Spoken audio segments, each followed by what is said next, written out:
Hey now, it is Dan Aberhart here, and welcome to the Growing the Future podcast, where we talk to folks who like to innovate, collaborate, and transform the agricultural industry. Thank you so much for joining us for Season 5, Episode 9, Part 2.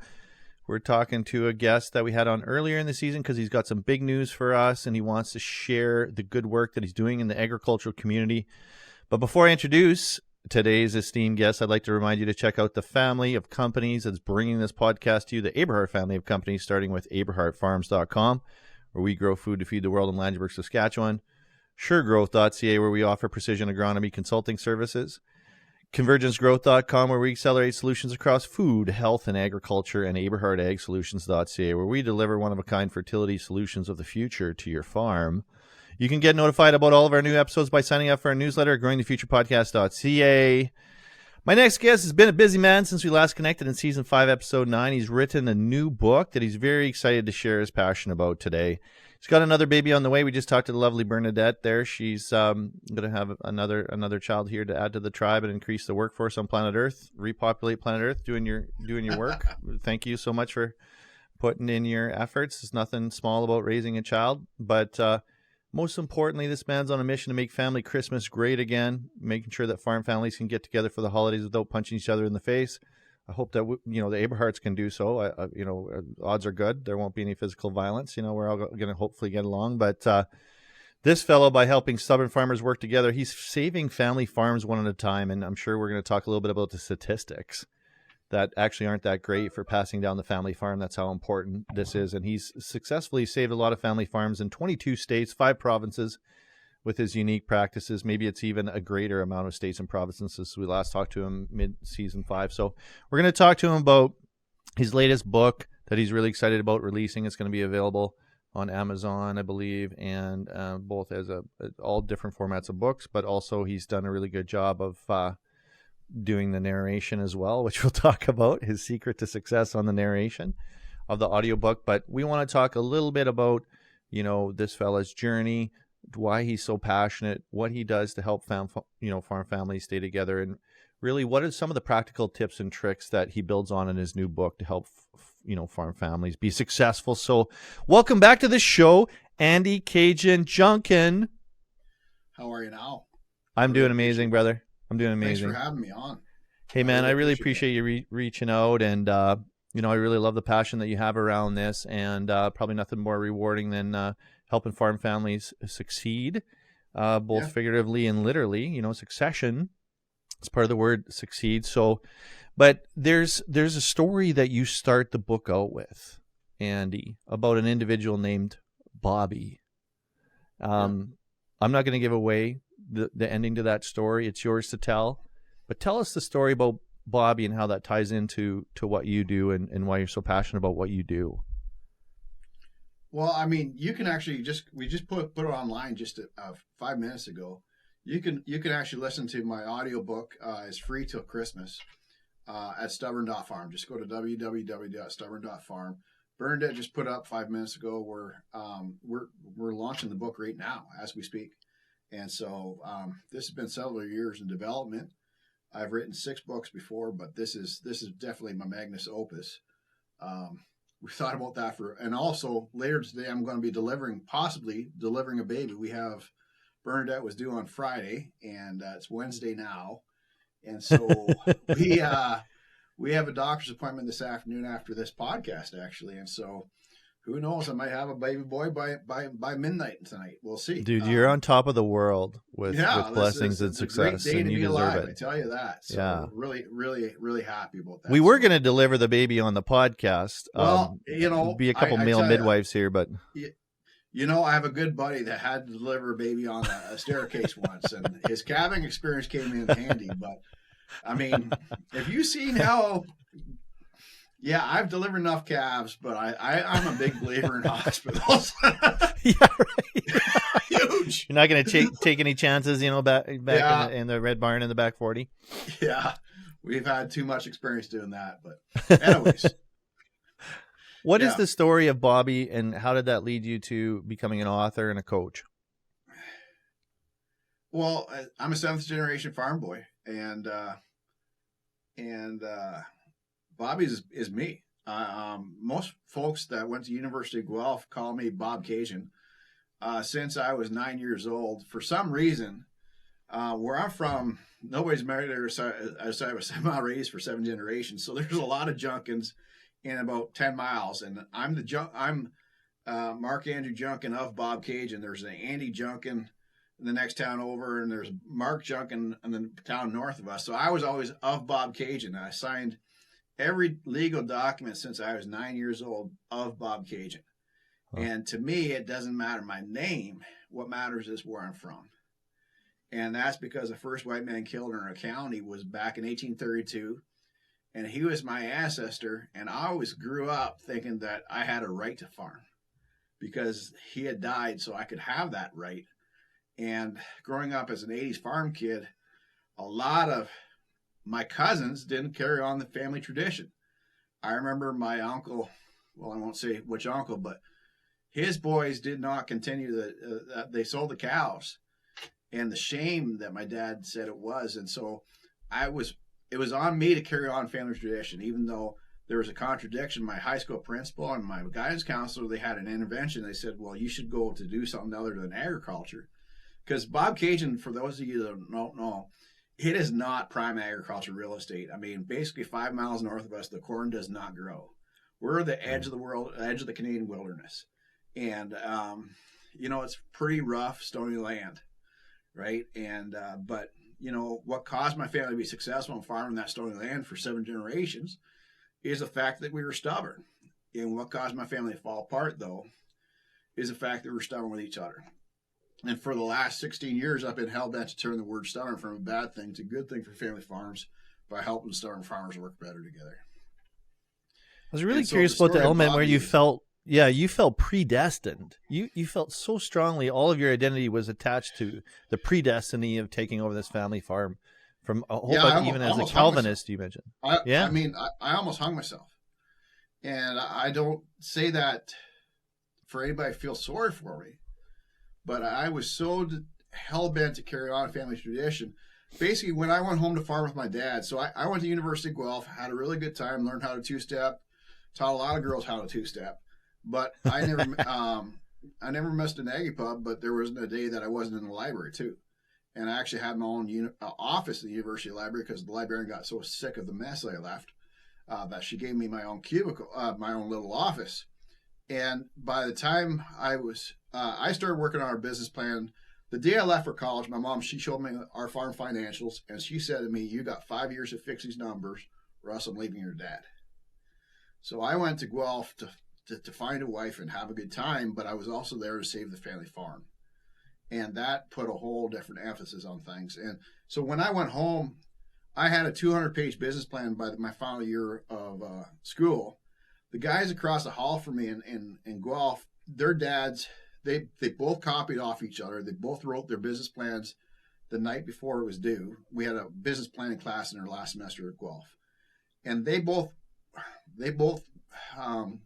did it together, and their dads went and built $700,000 hog barns the year after, right? And their dad's been over backwards. My dad took that 1,000-page business plan, not 1,000, it was 200 pages, but I had 5 Tupperware containers of information to back up all my data and research because, we could not farm. In order for our farm to be successful going forward, we couldn't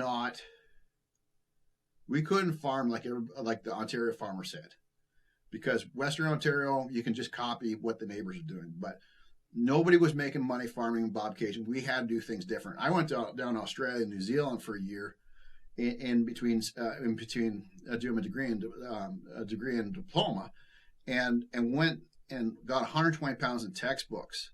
And I didn't have any underwear when I came back from Australia. I had 120 pounds of textbooks and an extra T-shirt. That was it. But, I was so hell-bent to figure out how to make it work back home. And yet my dad took that business plan and he threw it straight in the fire. And then my Uncle Claude, he stepped in, and we had a lot of fights after that. And my Uncle Claude, he was the best good old boy you ever met. He stepped in and he said, well, why don't we give the field behind the barn to the boy? He can try out his ideas there. And then if they work, great, we'll try them on the rest of the farm. And then if they don't, No big deal. And so that's what we went and did. And then by August of that year, my Uncle Claude, he had the cancer. And I don't know if you ever seen a strong man become a weak man. It was unbelievable how in 6 months that man could barely walk that field that day. And he walked that field with me. We were having a birthday party for him because we all knew it was his last. And so we had a birthday party. My Uncle Claude, he asked me some pretty hard questions, and he was really impressed with what he's seen. And he said to my dad, as an offhand joke, he says, your boy's going to make more money off of a couple of acres than you're going to off the entire field this year, off the entire farm this year. And my dad, he just said it as a joke, right? My dad did not take it as a joke. And a couple of days later, I came home, and the field was plowed. And yeah, farm succession didn't go successfully after that. And essentially, what happened was we had a succession planner come out. And essentially, this was a shyster that was basically there just to sell a life insurance policy. Within 20 minutes, it was a disaster. And my dad left the house. My mom went out on the porch and she yelled at him, do not buy any more farming equipment until you got a business plan with your son. Right? She knew that his first move was to go buy a piece of iron. Well, she was tired of the farm being a money pit, right? And she really wanted her perception was that she was going to retire and her husband was my grandpa. I mean, that's a thing that people don't realize.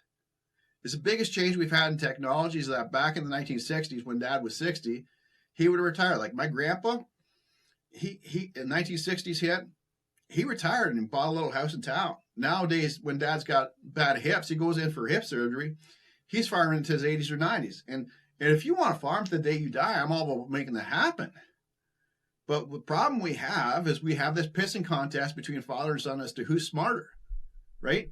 And you got 2-3 generations, 2-3 siblings off, because this equipment to farm, you cannot just go and split off the farm between siblings or cousins. I mean, you got to keep the capital in order to buy $1 million combine.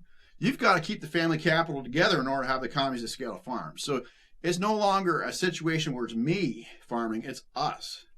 We got to take on the world together. And the problem was my dad and I, we were both narcissistic. We were both stubborn with each other. And as a result of us being stubborn with each other, things fell apart. To cap off the story, my dad did go off to an auction sale. He did come home with a manure spreader, and the shit hit the fan. And my parents actually got divorced, right? And I didn't see the humor in that until I sat in a barn beam 10 years later. And I was about to hang myself because I had spent the last 10 years trying to sort out my parents' marriage. I mean, I dated a lot of really nice girls, but I couldn't see farming. I couldn't see getting married and having kids unless it was on the home farm. And to me, it was really, to farm in Bob Caygeon, continue a 7-generation tradition, I thought that was my right. And I learned a statistic at Guelph that 70% of family farmers have somebody that's interested in taking over the farm, and that only 12% pass over the farm from grandma to grandchild. And I always thought that would never be us, right? Because I was determined to carry on a 7-generation tradition. I was stepping up to the plate. And yet I found myself on my birthday, I made an ultimatum to my parents that I'm going to hang myself unless we get this sorted out. And I thought that they would care, right? But they didn't, right? They were both narcissistic. They had both gotten divorced. They were done with me, right? And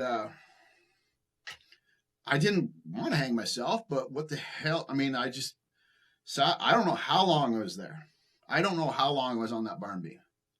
Because I had just driven 3 hours. I had actually officiated a wedding earlier that afternoon. Like I was of sound mind and judgment. I hadn't had any booze. I'd driven 3 hours across Toronto. I'd officiated a wedding. I'm actually ordained. I'm a licensed wedding officiant, right? You can call me Reverend Caygeon if you want. But the thing is that I officiated a guy's wedding. I was of sound mind. I'd actually gone to see a psychiatrist. I forget whether he was a psychiatrist or psychologist, but he had an East Indian accent.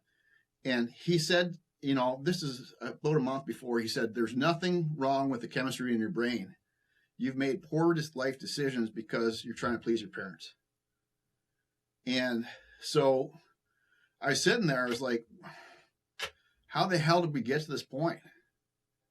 And I don't know how long I was there. Like, I didn't want to jump, but I felt I had to jump because I'm stubborn. And the word stubborn just kept on going over and over and over in my mind. And then I started thinking about my friends. And basically over that 10-year period, I became the guy that everybody had a beer with when they had one of the guys that actually was across the hall from me that had actually written a business plan with the other guy to build a hog barn. He had actually had a beer with me when he had frustrations with his dad. And I became, because I knew so many guys at Guelph, I became the guy that everybody had a beer with, right? When they had frustration working with their dads.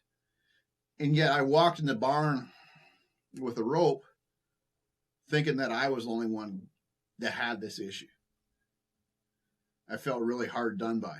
And then sometime on that barn beam, I started thinking about my friends. And I don't know how to say it, but the word stubborn came up.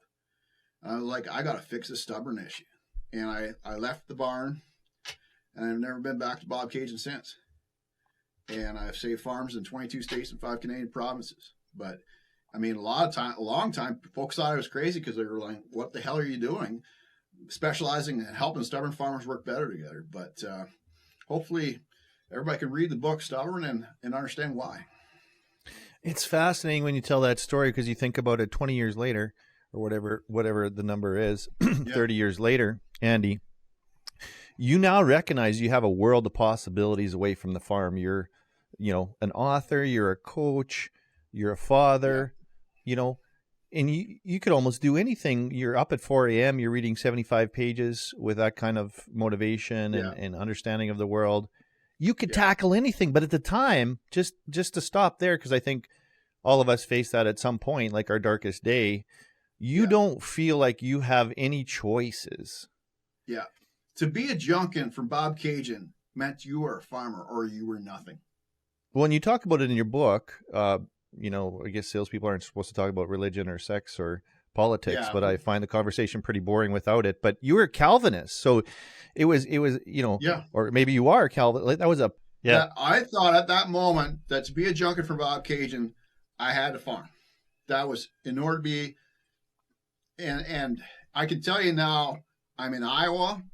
I am married to a wonderful girl, and we have 3 boys, and their last names are all Fox. That they've taken her name, and the boy that we're about to have, we're throwing around different possibilities for names. One name that's coming up keeps on coming up is Trailblazer Xavier. We want to have a Christian name, so Xavier Trailblazer Grit, and we'll call him Blaze. And it's right out of Yellowstone, man. That's hardcore. Now, whether or not we're crazy enough to do that 10 hours from now, I'll tell you or not. Do what you want. The thing is that the only kind of thing I can do is pass over to this boy is grit. And hopefully he can blaze trails for himself. Yeah. So what do you say to people, though, that come to you, like whether they're attached to their identity on the farm or whether they're attached to their beliefs about something related to the farm, that you have to get them to see past in a collaborative sense? How do you talk people out of their position where they see there's no other way or there's no other choice or there's no other avenues when the world is full of abundance and a million choices? I'm just going to speak about, there are sometimes I'm talking to a farmer who's at that barn beam moment, and it makes sense for him to start thinking about other things in farming. And that's, I've had a talk, last summer, for instance, I had to get a guy on a plane and go work on a fishing boat in Alaska with a buddy of his because he had to get off that farm or else he wasn't going to be alive by the end of the week. Right. So there is that. But, in a family farm situation, if we're still salvageable situations, what salvages a situation is getting everybody focused not on themselves, not my pride, not my egos, not my sense of entitlement. What gets everybody focused on is realizing that we're the underdog. We're the underdog. And focusing on not what's good for me, what's good for my grandchild. What is going to do, what sacrifices do I have to make as far as what I have to do today, what I have to do as far as my pride and egos, in order for my great-grandchildren to farm here someday, or at least have that option of growing up on the farm. Like when you grow up on the farm and you go feed cattle every day, for you to be told, that you're not going to farm, that barn is not going to be full of cattle, it's hard for us to believe that, because it's just the same as saying the sun won't shine. Or for you to say that you're not going to get together with your brother for Christmas in 5 years' time, it's hard for us to fathom that, because we have a sense of entitlement. And the only thing that's going to survive, cause us to succeed, is getting rid of the sense of entitlement and adapting a sense of humility, and making the sacrifices not for me, but for what's good for the family. And that's how you fix the narcissism, is you start doing what's right for the family. I have a jackknife here, and it says, to me, I think that everybody should have a mantra for why they live. For me, it says, be the man you want your boys to become. And that changes how I talk to my wife. That changes what time I get my ass out of bed in the morning in order to do the right things. And I think that, if you want to turn around a family farm, a lot of times it's a matter of getting everybody focused on the grandchildren, not their own pride and egos in the moment. You talked about narcissism, and you mentioned in your book, and you mentioned it here a lot of times, and I think that's a word that gets thrown around a lot. To you, what is narcissism in the context of work that you do with farms?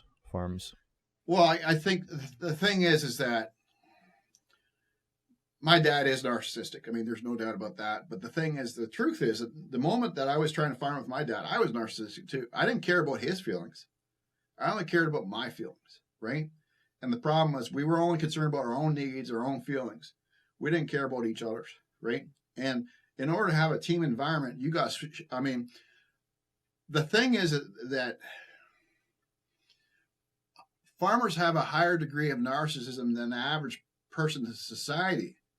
We hear the term narcissism a lot in our society these days, and that's a lot because of these damn phones cause us to have a worldview that's only tailored to us. But, in the same way, when you're a farmer and you have a successful operation like your size, for instance, Dan, when the salesmen come to see you, they're there to kiss your ass, right? They're not there to tell you what you need to believe, right? Yeah. And it's the same thing with your employees. You say jump, they say how high. I'm not accusing you of being a narcissist.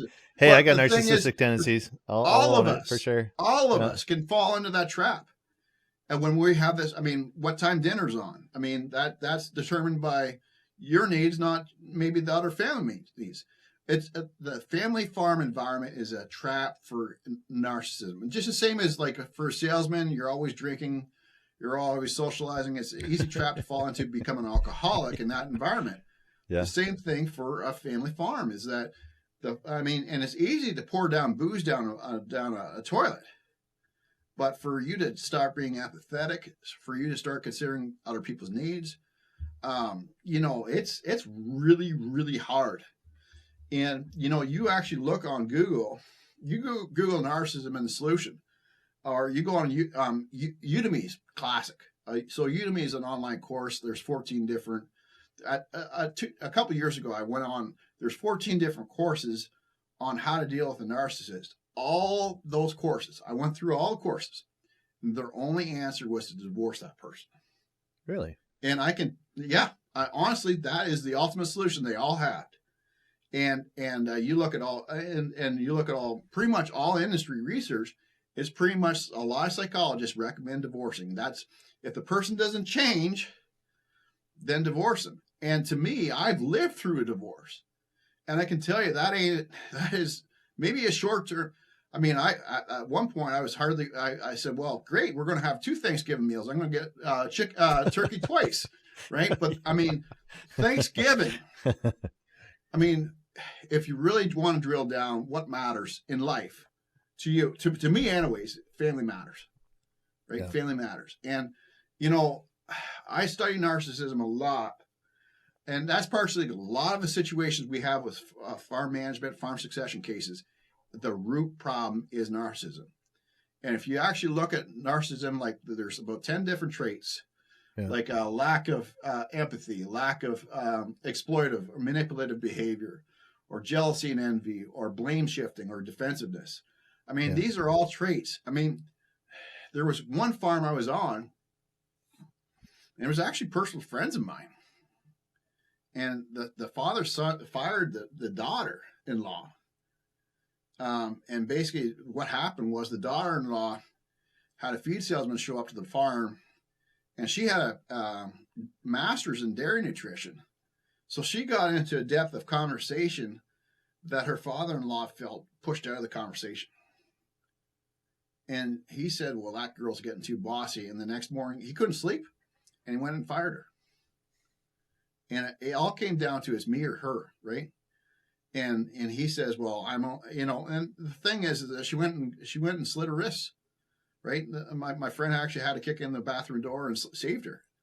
But I had to sit down as a mediator at that kitchen table.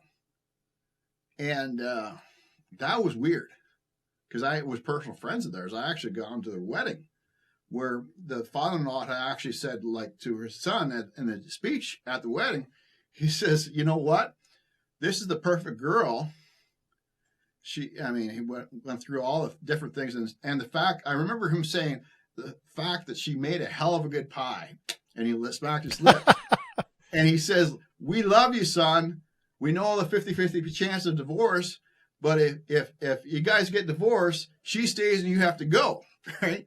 And how things, I think it was 5 or 6 years later, I was at that kitchen table and he had fired her. And she went from up there to the which that had to go. And I couldn't sleep, and I couldn't. What it comes down to, what would happen if I believe narcissism is on a scale. And my studies, a lot of folks say, well, it's you have to be like you have to have a certain amount of traits. And I believe that, we at different times of our lives can really fall into narcissism. I mean, especially estate planning, everybody gets really focused on their needs rather than focusing on everybody else's. And that's where we get into dark situations in family and farms. And my question is what would happen if we did exact opposite of those 10 traits of narcissism and said we have zero room for this BS on our farm? And that's what I actually came up with as a sign for this farm. I'll just read it to you, Dan, if that's all right. It says, together we thrive, divided we fail. In order to succeed, we have to shift from a me to we mindset. And we will achieve this by adapting these 5 principles. 1, always be humble and empathetic. Always consider everyone else's needs and feelings, not just your own. 2, take responsibility. Always focus on problem-solving root issues without blaming or playing defense. 3, never feel entitled to more than you've earned. Work hard to earn everyone else's respect daily. 4, treat everyone with kindness, respect boundaries, and never take advantage of anyone. And 5, never need praise or be envious. Be grateful and daily appreciate everyone else's contributions. If a family can adapt those 5 principles, I have that up on a sign that's in the milk house on that farm still today. There's a grandchild on that farm named after the father-in-law. And I firmly believe that if you adapt those 5 principles and have zero room for narcissism on the farm, like we all are going to fall in that trap, right? We all are going to. But the thing is that if you have somebody throw the word out narcissistic, they may not understand what you mean. Right. But if you have a sign that in the milk house that says, always be humble and empathetic, and you've had a conversation about that, then if your granddaughter calls a grandpa, you're not being empathetic, he understands what that means. He understands that there's zero room for that BS on the farm. And before we start talking about estate planning, that is the thing that has to get as part of the core DNA of the culture. Because, how can you trust your grandson with shares in the family farm if you think that he's only going to look out for his own interests and not out for yours as a grandparent? I was thinking about point number 2 that you made.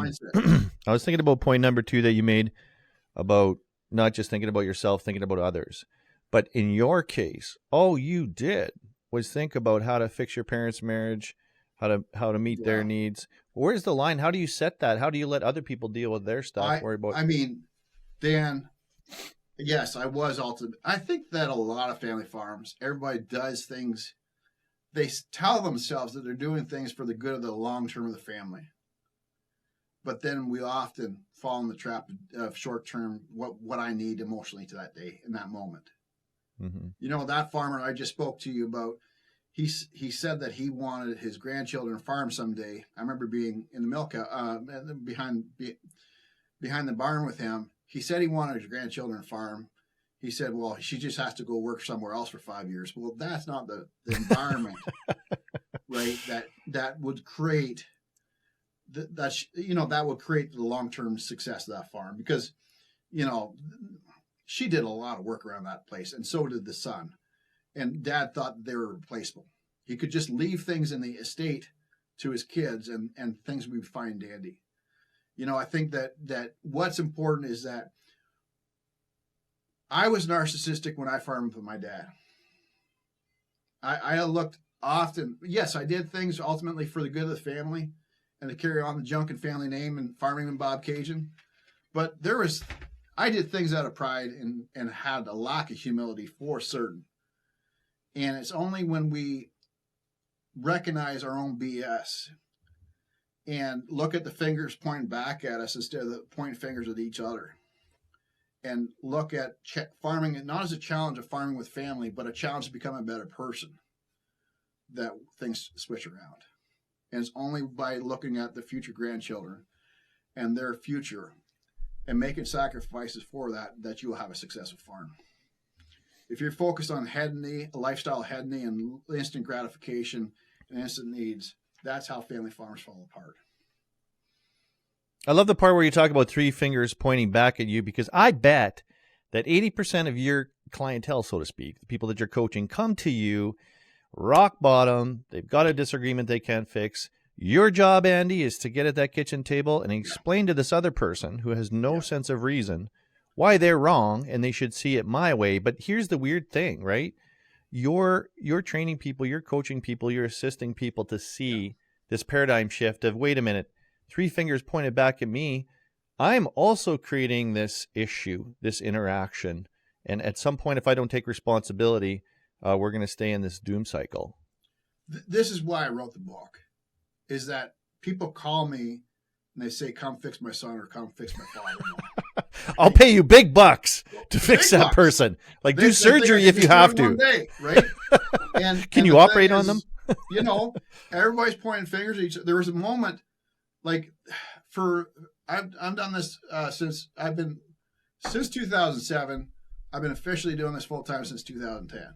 So all that throughout that time, I'd be sitting there and I got all my coaching from family counseling, right? Because I can't go to university for this. I had to adapt a lot of different ideas from different places. And I had been doing this for several years. And what I kept on being frustrated by was stubborn farmers, right? That word kept on coming up, stubborn. And what would happen is if somebody would come and say, oh, we got to improve how we work together. And then you get there and they just want to spend 45 minutes complaining about their partner and saying, well, if he fixes this, maybe I'll fix that. But he's got to change first, right? And then you just get nowhere. Just get nowhere. And there was a moment on a farm that was a game changer for me. There was this kid leading a 4-H calf, and there's two brothers in partnership in this moment.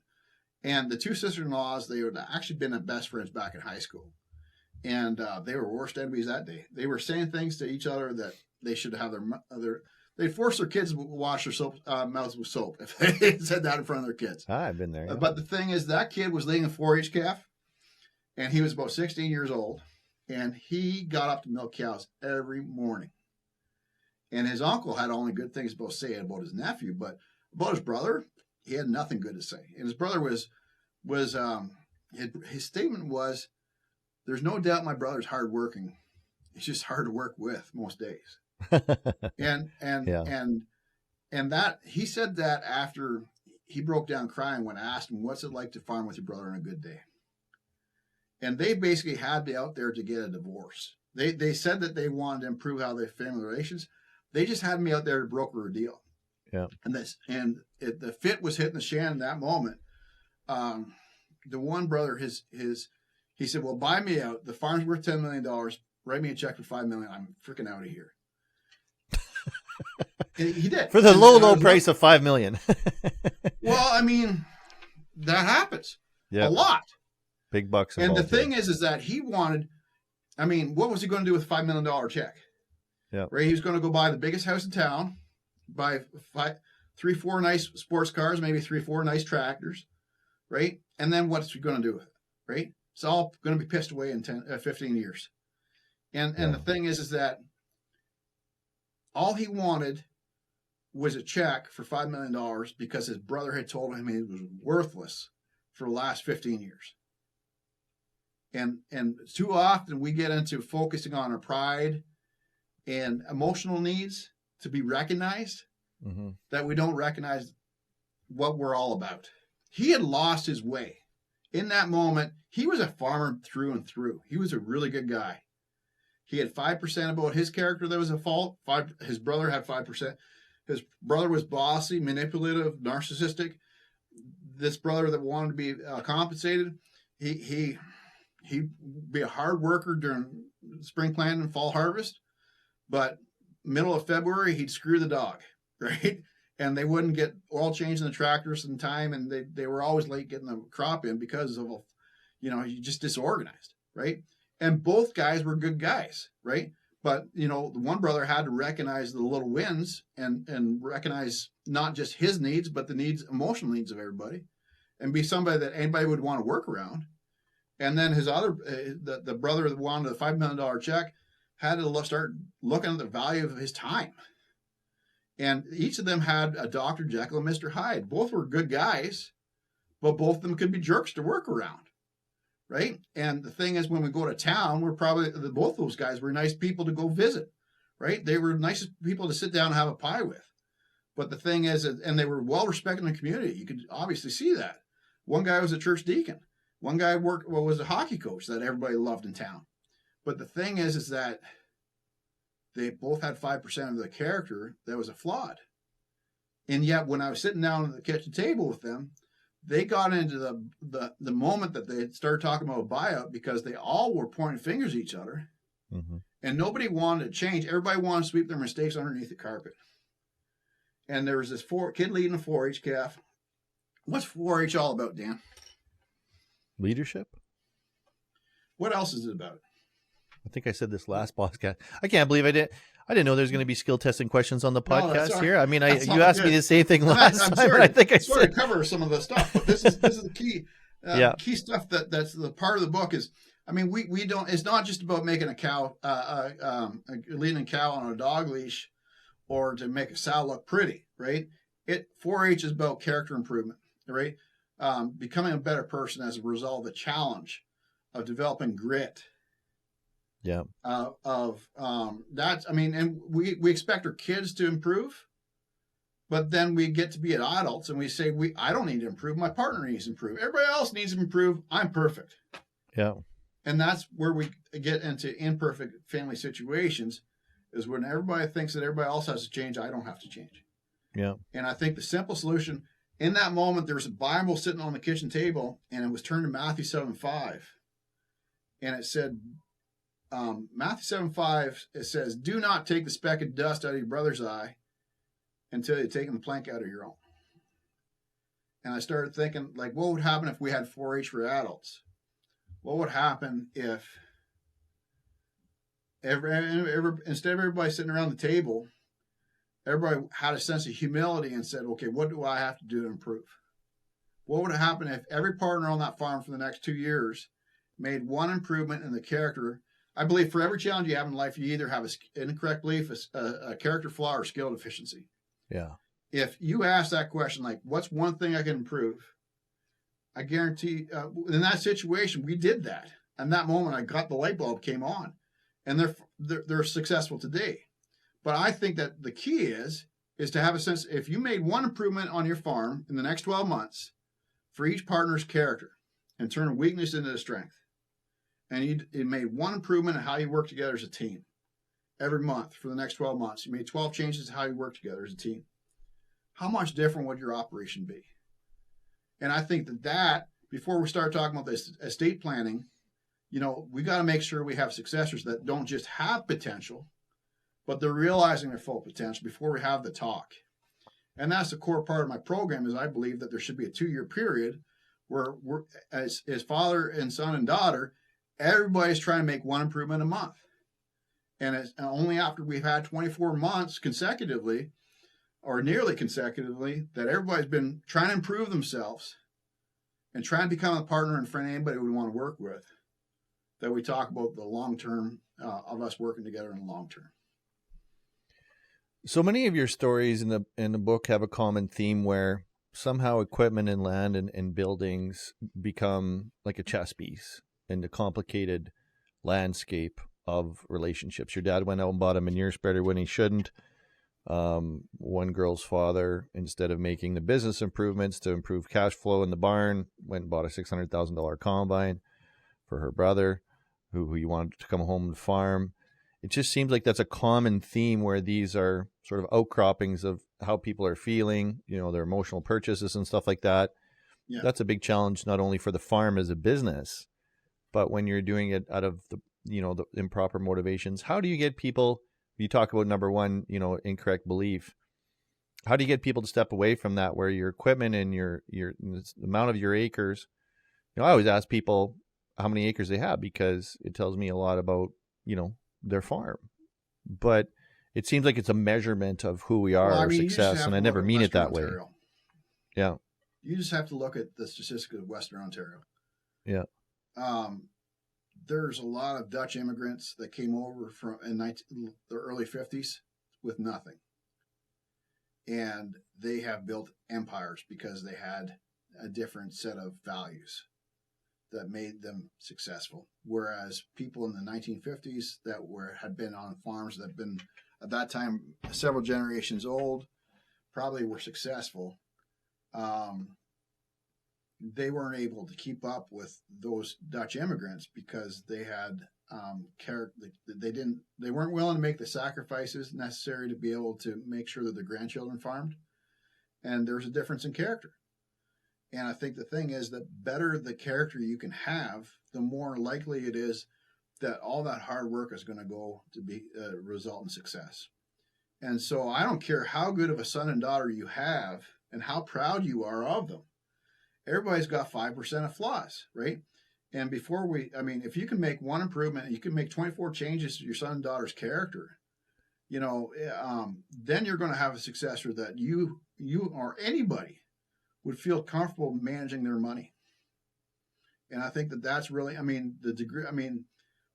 what really dictates success in the business is character. Mm-hmm. And the better the quality of character. We send kids off to college expecting they're going to learn things. Sometimes I think it's antithesis of what they should learn. They learn to sleep in and so on and so forth. I think that what really is important is that you take a kid with potential and realize their full potential. And that is not just a son and daughter. That is mom and dad as well, and grandpa and grandma and Uncle Bill.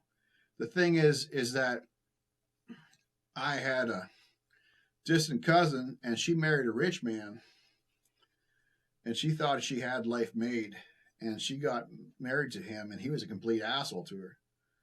And, she divorced him because it wasn't worth it. Yeah. And just because you have a nice farm, if you're not nice to work with, then it's not worth the mental health risks to be around or to stay on that farm. And I think that we talk about succession planning. 77% of farms don't have a succession plan. We'll talk about that in a second, but 23% do. And what any honest lawyer, if there is anything as such as an honest lawyer, would tell you is that the vast majority of succession planning that's done is more of a hostile takeover than passing over the keys to the car at prom. It's more like taking the car at gunpoint. And that's because the son and daughter are tired of working with mom and dad, and they want to push them off the farm. And to me, if you spend your entire life building up an empire, it's not right for you to die with your slippers on, looking out the window at a shop that you're not welcome at. to me, it makes sense for a couple of years for it's not just a son and daughter to realize their full potential, but for everybody to see farming with each other as a challenge to become a better person. Some learnings to do something like learning empathy, and to not just be focused on your own emotional needs, but and stop being, if you're grumpy and having a sense of entitlement, thinking, oh, he has to deal with me. I can be grumpy with him because, I own this $10 million farm. And if he wants to take it over, that he has to deal with me. I mean, ultimately, that leads to mental health crisis. That leads to business dysfunction. If we have a mindset within our families that everybody, regardless of their percentage ownership of the farm, regardless of their age, sees farming as a challenge to become a better person, it makes one character improvement a month and makes that habit stick, and sees that instead of a sense of entitlement, realizing that, the probability of our farm passing over to the next generation, our grandchildren, is extremely low. What is that number? I was going to ask you, what is the percentage statistic? 12%. 12%. Yeah, that's wild, eh? You look at the divorce statistics, we have a 50% divorce rate. How many people, go to marriage counselors? Let's put it this way. The majority of people that go to marriage counselors go expecting that the partners will change. And as a result, within 4 years, the vast majority of people that go see a marriage counselor get a divorce within 4 years. But how many people go home from the marriage counselors frustrated and they put up with it? We look at the statistics. I think it's pretty close to less than 10% of people actually are in successful marriages, right? And why go through life if you're not in a successful business culture or successful marriage? To me, that just seems crazy. And I think the only way we're going to adapt this and have successful families and successful family businesses is to have a sense of humility and stop pointing out blame in each other, and all adapt a sense of humility and see working with each other as a challenge to become a better person. And that's the premise of this book, Stubborn. Instead of being stubborn with each other, we got to start being stubborn on the habits that make a farmer and farm family successful. In the book, Andy, you refer to Maslow's hierarchy and how a lot of farmers are operating out of that second top tier, which is you describe as esteem. Can you paint us a picture there? What's that all about? Why is it you want to maybe move up a little bit higher to like self-actualization? I think that just that we get so caught up in our. You're going to bring up that little pyramid there? I think. Sorry about that. Just had it. Bernadette's good to go. We're good to go. We'll finish up this interview shortly, but the thing is that I'm very excited about having a baby here shortly. Well, yeah. If we hold on long enough here, we're going to be. We're good. I'm going to hear the water's broke. He takes 12 hours to birth, so. I'm an expert on childbirth, by the way. Yeah. Anyways, but the point of it is that with Maslow's hierarchy, the fourth level is esteem, and the fifth level, the top level, is self-actualization. Yeah. And we as successful business owners, we might drive a Cadillac or drive a nice King Ranch truck, and might think that we're at the top of the food chain as far as not just material wealth, but being actualized. But the vast majority of family operations for successful businesses are at the esteem level. And something like I said earlier in the story about the guy wanting a check from his brother because of he's been treated terribly for 15 years. Too often, pride and egos causes what was a successful family farm that anybody would be proud of, that took generations to build. It can fall apart in 5 minutes when we get obsessed with our pride and egos. And the only way to get rid of that and to continue to farm, the family still farming on for 5 more generations, is to recognize the need to become self-actualized.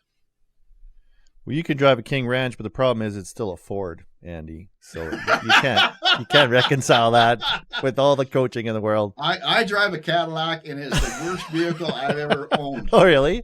Oh, yeah. I'd take my Hyundai Accent just like that. I tell you. Anyways, that's enough. You probably have a new Tesla truck on order, but that's another story. One of the things I think that's really key here, like you're talking about multi-generational getting along here, and I've experienced it too. How do you get propose to the younger generation to bring their ideas to the older generation in such a way that they can implement it, and B, how do you coach the older generation to say, like, hey, nobody's saying you did a bad job, but you got to make room for new ideas and moving on, like growth. Well, I think when I came home to farm myself, where I had those 5 Tupperware containers of information, and my dad seeing those suggestions for change as you're doing it wrong. Yes. And you know, he had worked his ass off to give me that farm on a silver platter, and it was like me trampling on it. It was like me looking a gift horse in the mouth. Mm-hmm. And I think that what's really important is that we got to look at, instead of, we got to look at it, we got to have a sense of humility. We got to change the environment so it's not seen as criticism what's been done in the past, but us brainstorming ways to improve the efficiency going forward. And so one of the stories I tell in the book that's really important is I really believe that the importance of coming to the table with ideas to improve the efficiency of the farm once a month. And I also think where I start with family farms is I get everybody focusing on time like it's money, investing time like it's money. And so I'll just take a step back. Every month I have a family business meeting where we don't allow more than 1/10 of a percentage point of what the farm is worth to be spent in that meeting. Yeah. So for instance, I had a farm, we'll call the girl Darlene. I think we called her Kitty in the book. She's called something else in real life, but yeah, she's I think a real it's Kate girl. in the book. Yeah. And the thing is that she came to the table. She wanted to improve the ventilation system in the calf barn. Her dad built that calf barn. And when she suggested that her dad was against the idea, what it came down to was he seen that as criticism what he'd done in the past. Just the same as my dad, the idea as I had, my dad seen it as criticism what he had done. And as a result, he was abrasive to any suggestions for change. What I did in that situation was change how they dealt with change itself. I had her brother, I had her grandpa, everybody come to the table, and couldn't cost. We were focused on management efficiencies and improvements to the management efficiencies. Couldn't cost more than $5,000. So, for instance, her brother came to the table with an idea to, after the end of the day, put your tools away. After you're done a job, finish, put the tools away, because they had spent $4,700 the year before on replacing the tools that they misplaced. So their employees took the tools home, right? And her dad got really offended by that, saying like, felt disrespected by her. I mean, because he's really bad for never putting away his tools, right? And that had been a pet peeve that they'd had for years. I said to the dad, like, first of all, recognizing your sons and daughters' ideas. Sometimes they're good ideas and sometimes they're bad ideas. I'll give you an example in a minute as to bad idea that Katie actually brought to the table. But the thing is that what's important is that, the farm has to stop being your farm and this being my dynasty to being our farm. And when you allow your sons and daughters to bring ideas into the operation and you adapt those, the mindset of the farm shifts from me to we. This being Tom Van Boer's farm to our farm, right? And what in Katie's situation, when she came to the table with an idea, one of the ideas was that she wanted to switch input suppliers to one of those online deals where it's 5 to 15% cheaper to buy those inputs. And her uncle said, well, Katie, it's fine. It's a good idea that you came to the table with, but what happens when we have an agronomy problem? Who's going to come out to the field? And, is it going to be 6 days or 6 weeks until we get this guy out there, or is it going to be 6 hours? And he said, sometimes it's important, like 24 hours can make a difference or 48 hours can make a difference in what we do with the crop. And so Katie learned that wisdom as to why we done things the way we've done them. So I think what's really important is that you have a time place that you can challenge the status quo, and half the time it results in improvements in efficiency. But more importantly, it changed the mindset of the farm being a grandpa's farm or our dad's farm to our farm. And in that Katie's situation, her brother was quite dysfunctional. He basically had an employee's mindset. He adapted an owner's mindset because his input mattered. And I think that is so important. But then half the time, you know, they were able to correct the kids as to this is why we've always done it. And so that whenever they take over that farm, 15 years after mom and dad's funeral, that farm is going to be managed with the same wisdom as what made that farm successful. And too often, the third generation curse, it takes one generation to start a farm. You've probably heard in Saskatchewan. Well, what's the third generation curse, Dan? Being broke, blowing the wad. Well, I mean that quite often that happens because we're good at transferring assets. All you have to do is die in order to transfer assets a lot of the time, right? Yeah. But the transfer of the management wisdom, that takes 10 plus years. And I think that you got to start having those meetings right away as soon as the kid comes home from college, because we aren't milk cartons. We don't come with expiration dates. And I think that transferring the wisdom is more important to focus on. And then once you've transferred that wisdom and you feel that you've had at least 2 years of meetings where you're making joint decisions together, you're grooming your kids as to why we've always done things, then you have less hesitation as to bringing them in as a partner. And I also want to see them, be this tall, be on the ride as far as improving their character, so they become a partner that anybody would invest in. And those are the two principles I have in the book. And I think we got to stop. Everybody's got to be stubborn on themselves and stubborn to actually listen to each other instead of talking over top of each other. I appreciate that. Well, I'm third generation, of course, a non-farming sibling, but going through succession, it's really important. I have two last questions for you as we get to the top of the hour here, and you're going to have a baby and release a book and take over the world. I mean, talk about modern day conquest. You're a modern day Napoleon in your fields. Andy, is there anything that you wish that I had asked you? Is there anything that you wanted to share that I didn't get to in the context of the new book and having a baby and keeping farm families together and not being a narcissist or being a good kind of narcissist? Or between now and Christmas, I'm giving the book away for free. So it's an audio book. You can go to my website. I mean, it's great to have a book. You can buy a book to give to your grandpa at Christmas here. Or your cousins, it's a gift that you can give to anybody. But the thing is, it's an audiobook that you can actually listen to this afternoon while you're driving a tractor. And, 2.5 hours later, you're going to have a different viewpoint. And more importantly, you might share that with your brother tonight, and you might change things within a couple of days. And, this book we've written, and I'm giving away till Christmas as an audiobook so that all my friends and hopefully their friends can really change their mindsets, and we can improve the odds of the family still farming together in 30 years' time. Yeah. I think on that note, farming together in 30 years' time is one thing, but the holidays are coming up. And if you're a person whose life choices have led them to a place where maybe you're divorced, maybe you're not talking to your siblings, maybe you're estranged from your mom and your dad, maybe your kids aren't talking to you, the holidays aren't something that you look forward to. It's a hell of a rough time because it highlights, it's not like you can put your head down and just go work in the tractor and just forget about it. You're either at the kitchen table with them or not. What would you say to somebody in 3 minutes or less going into the holidays about the choices they're going to make so that everybody can get together and have a great time? Well, let me first of all address the fact that if you have a son and daughter or mom and dad that you're struggling working with right now, if you can in the next year make everybody get the attitude within your family that everybody makes one improvement a month.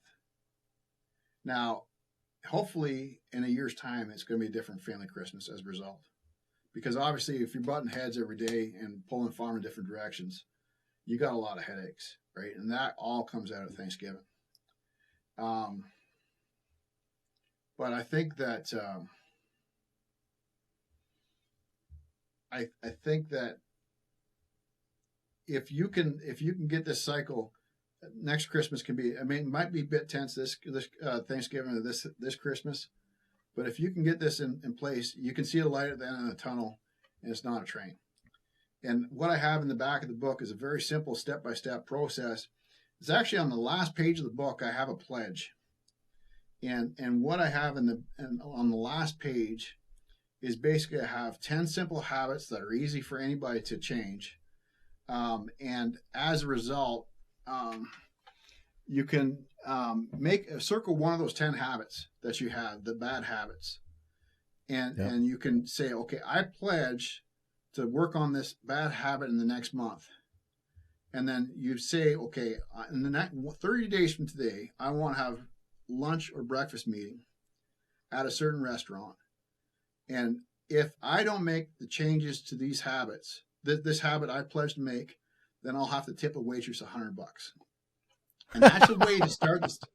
That's a way to start. I mean, everybody always struggles with, how do we get this process started, right? All this concept makes sense, but how do we get it started? Well, I got it in the back of the book. You just simply circle the back of the book, and then you make this pledge, and then simply put, you just say, this is the habit. I'm going to show up to work on time instead of being 15 minutes late all the time or half an hour late. And in the next 30 days, either you make that change and show your partners that you're serious about making changes yourself, you're showing the leadership, or that you have to tip the waitress $100. And if you're in a situation that you buy lunch, but you don't have to tip the waitress $100, and you give the family member the link to this audiobook or give them the actual book, you can have a meaningful conversation about how can we change the business culture next year. And it's a simple way to have a New Year's resolution and stimulate change. And I think that just makes comment. I mean, it's great to have theory, but how do we make it practice? It's the first step of you actually making change, not expecting your partners to change. Appreciate that. I'm just looking at your list here and probably leaving tools around as a bit of a daydreamer. I would be guilty of that myself. I'd be tipping a few waitresses there. Also, it's good for the economy for these young waitresses working in a hard service industry. They deserve it. Maybe tip, if you can, tip a waitress that does a really great job $100 anyways, not as a punishment. My daughter. There's so many copies of this book floating around that the waitresses see that book coming in the restaurant, they want to take that table. But the thing is that if you make the change yourself and you show leadership, your families will follow suit. And I think that's the important first step.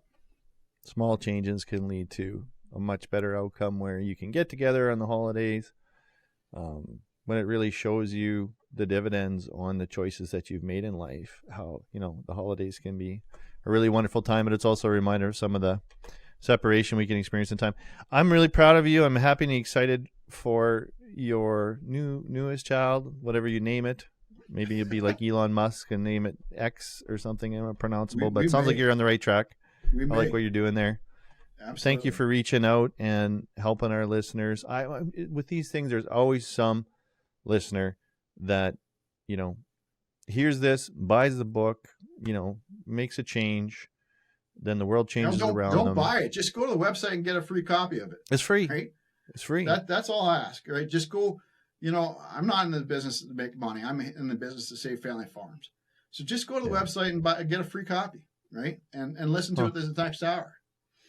And let's improve the odds of your family still farming together in 30 years' time. Proud of you, man. Thanks so much for coming on the show again and enlightening us. And you're doing some great work out there. So keep it up. Appreciate that. Thanks, brother.